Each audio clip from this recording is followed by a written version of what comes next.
আজি ভাদ মাহৰ দ্বিতীয় দিন বুলি মই আৰু মোৰ ৱাইফে দুয়ো মিলি আজি ভাবিছোঁ যে গুৰুজনৰ লগতে এইটো ভগৱান শ্ৰীকৃষ্ণৰো এটা জন্মৰ মাহ। গতিকে আমি ভাবিছিলোঁ আজি এটা ওচৰত মন্দিৰ এটা আছে, আমি মন্দিৰটোলৈ যাবলৈ সাজু হৈছোঁ। আহকচোন মন্দিৰটো আৰম্ভ কৰোঁ। এয়া মোৰ ৱাইফে ৰেডি হৈ আছে, তেওঁ যাবলৈ এক্সাইটেড হৈ আছে বৰ্তমান। নিজকে সাজি কাজি ওলাই আছে। এয়া আমাৰ মিষ্টাৰে ওলাই আছে মন্দিৰত যাবলৈ ৰেডি হৈ আছে যাবলৈ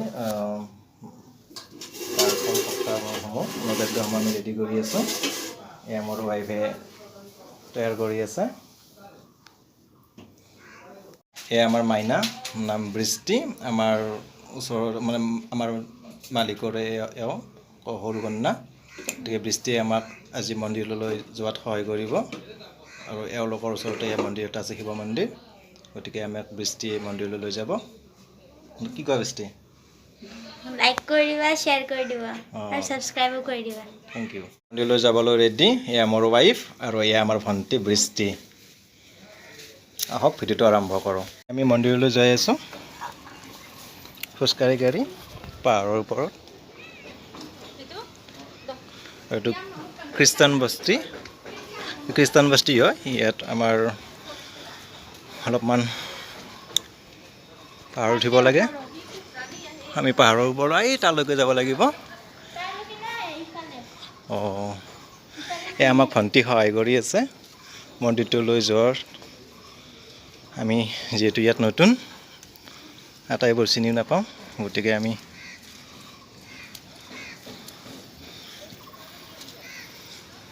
মইনাক লৈ আহিছোঁ। বৃষ্টি, এই ৰাস্তা যাব লাগিব। দেখিছে এই ৰাস্তাবিলাক কেনেকুৱা ওখ বাট।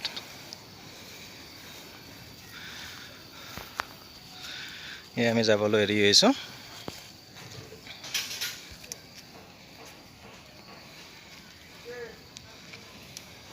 আমি গৈ আছোঁ। মোৰ হাততে পানীৰ বাল্টিং আছে, মন্দিৰটো মুচিব লাগিব নহয়। মোৰ ৱাইফ, তুমি তোলা তেতিয়াহ'লে মোক এইটো দিয়া। হা দাদী, সেখানক কষ্ট সেখানক কাৰাম পাবা।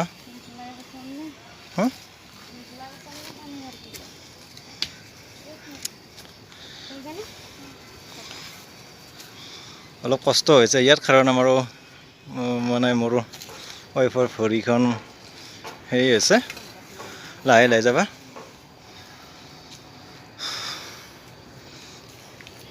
ভাল লাগিছে, নতুন জেগা, নতুন ঠাইত আমি আহিছোঁ। এয়া পাহাৰৰ ইয়াৰ পৰা আপোনালোকক ভিউ দিছোঁ। গুৱাহাটী খ্ৰীষ্টান বস্তিত এইটো জেগা হয়। আৰু আহি আমি মন্দিৰটো প্ৰায় পালোঁৱে। এয়াই চাগে শিৱ মন্দিৰ হ'ব সেইটো। আৰু এইখন পাহাৰ বিল্লেশ্বৰ মন্দিৰ, এইটো মহাদেৱৰ মন্দিৰ হয়। এতিয়া আমি মন্দিৰৰ ভিতৰে প্ৰৱেশ কৰিব লৈছোঁ। আহকচোন মন্দিৰৰ ভিতৰে কেনেকৈ আছে। এয়া আমাৰ মাইনা বৃষ্টি, এয়া মোৰ ৱাইফ, আৰু সেয়া আমাৰ মহাপ্ৰভু শ্ৰীকৃষ্ণ। যিহেতু তেখেতৰ ভাদ মাহত জন্মগ্ৰহণ কৰিছিল, গতিকে প্ৰথম আহি তেখেতকে দৰ্শন পালোঁ। কৃষ্ণ কৃষ্ণ। আৰু এয়া ৰাধা কৃষ্ণ। আৰু সেয়া কাষতে আছে আমাৰ সকলোৰে প্ৰিয় বাবাজী আৰু তেখেতৰ পুত্ৰ এয়া গণেশ। আৰু এয়া তেখেতৰ ফেমিলিৰ পিকচাৰ বুলি ক'লেও ভুল নহয়। ইয়াত মহাদেৱ আছে, পাৰ্বতী আছে, গণেশ আছে, আৰু লগতে কৃষ্ণ আছে নেকি, সেইটো ভালকৈ ক'ব নোৱাৰিম, ভুল হ'লে হেৰি কৰি দিবা। এয়া মন্দিৰটো অকণমান হেৰি হৈ আছে, আগৰ যাত্ৰী কোনোবা আহি গৈছিল। চ' আমি এতিয়া নিজে অকণমান ভাল কৰিব লাগিব, চাফা চিফা। তাৰপিছত আমি ঠগীখন আগবঢ়াম। আমাৰ চিষ্টাৰ বৃষ্টিয়ে আমাক এই মন্দিৰটোৰ অলপমান বিষয়ে ক'ব। বৃষ্টি, তুমি কোৱাচোন এই মন্দিৰটো কোনে নিৰ্মাণ কৰাইছিল ইয়াতে? মোৰ খুৰাই মদন মোহন সিনহাই। মদন মোহন সিনহা। মদন মোহন সিনহা আমাৰ কি খুৰা হয়?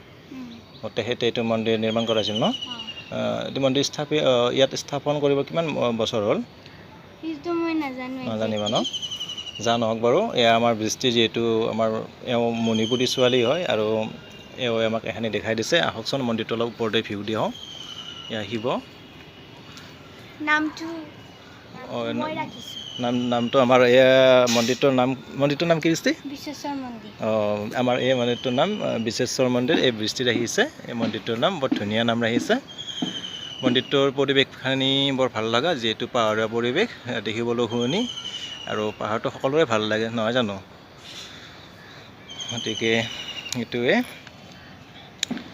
সেয়া মন্দিৰৰ হেৰি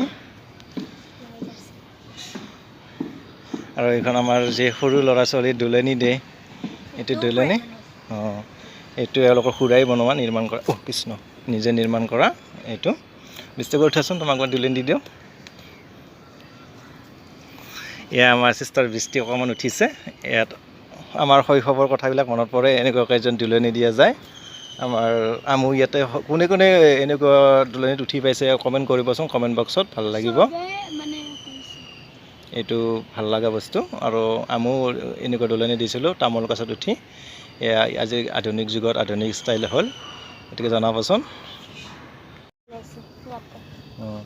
এয়া মন্দিৰৰ আমি অকণমান তলত নামি আহিছোঁ ইয়াৰ মন্দিৰৰ পৰিৱেশখিনি আমি ভিউ চাইছোঁ দেখিবলৈ বৰ ধুনীয়া ভিউ এই মন্দিৰটো আছে খ্ৰীষ্টান বস্তিৰ আপোনালোকৰ মণিপুৰী বস্তি বুলি কয় এখানি নেকি ভালকৈ ক'ব নোৱাৰিম ইয়াত মানে পাহাৰৰ অকণ উঠি আহিব লাগে খ্ৰীষ্টান বস্তিৰ মানে মেইন ষ্টপৰ পৰা তাত নামি উঠি আহিলে কৈ দিব শিৱ মন্দিৰটো ক'ত আছে তাত মানুহ সুধিলে কৈ দিব গতিকে ইয়াত সেইখিনি বেয়া নহয় ভালে লাগিছে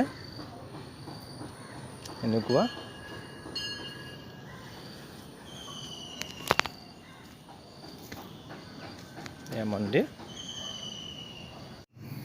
এই মন্দিৰ চাফা কৰি আছে হেৰি কৰি আছে মানে চাফা কৰি আছে আমি এটা বেয়া হেৰিতে আমি ইয়াত গাখীৰ আনিব নোৱাৰিলোঁ কাৰণ আমি ঘৰৰ পৰা অহা নাই আমি ডাইৰেক্ট গুৱাহাটীৰ পৰা আহিছোঁ তাৰ বাবে আমি ইয়াত গৰু গাখীৰ নাপালোঁ সেইবাবে আমি জলে ঢালিলোঁ যিহেতু জল নামে নাৰায়ণ বুলি অসমীয়াত কথা এষাৰ আছে নাৰায়ণ ওম নমঃ শিৱায় ওম নমঃ শিৱায়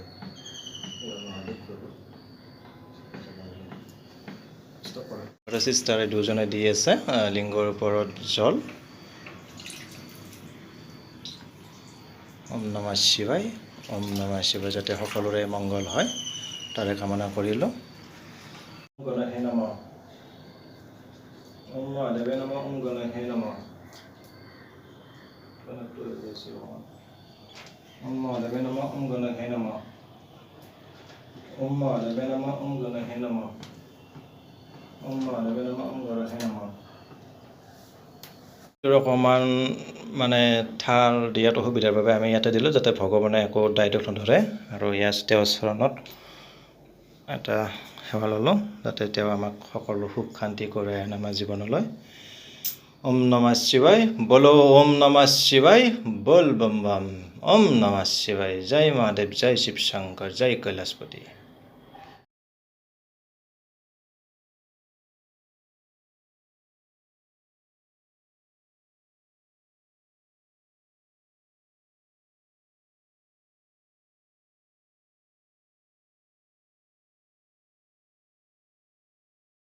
আমাৰ মন্দিৰৰ পূজা ভাগ আমি সমাপ্ত কৰিলোঁ এতিয়া আমি ঘৰলৈ যাব ওলাইছোঁ গতিকে আপোনালোকে ভিডিঅ'টো চাব বুলি আশা ৰাখিলোঁ আৰু ভিডিঅ'টো কেনেকৈ হৈছে ইয়াত কমেণ্ট কৰি জনাব আৰু যিমান পাৰে সিমান ভিডিঅ' শ্বেয়াৰ কৰিব লগতে লাইক কমেণ্ট ছাবস্ক্ৰাইব নকৰাকৈ নাথাকিব দেই এয়া আমি আহি পালোঁ ওপৰৰ পৰা এই তাত আছে ওপৰত আমাৰ মাৰিটো এই আমাৰ মাইনা বৃষ্টি আৰু এয়া মোৰ ৱাইফ আৰু এয়া মই গতিকে ভিডিঅ'টো আপোনালোকে চাব বুলি আশা ৰাখিলোঁ চাই নিশ্চয় ভাল পাব এই আমাৰ ৰুমৰ ওচৰত পালোহি গতিকে আমাৰ ভিডিঅ'টো সামৰিব হ'ল কাৰণ ভিডিঅ'টো বহুত লম্বা হৈছে গতিকে আশা কৰোঁ আপোনালোকে এটাই চাই ভাল পাব আৰু ভিডিঅ'টো চাব বুলি আশা ৰাখিলোঁ আমি আহি পালোঁ আমাৰ কোৱাৰ্টাৰ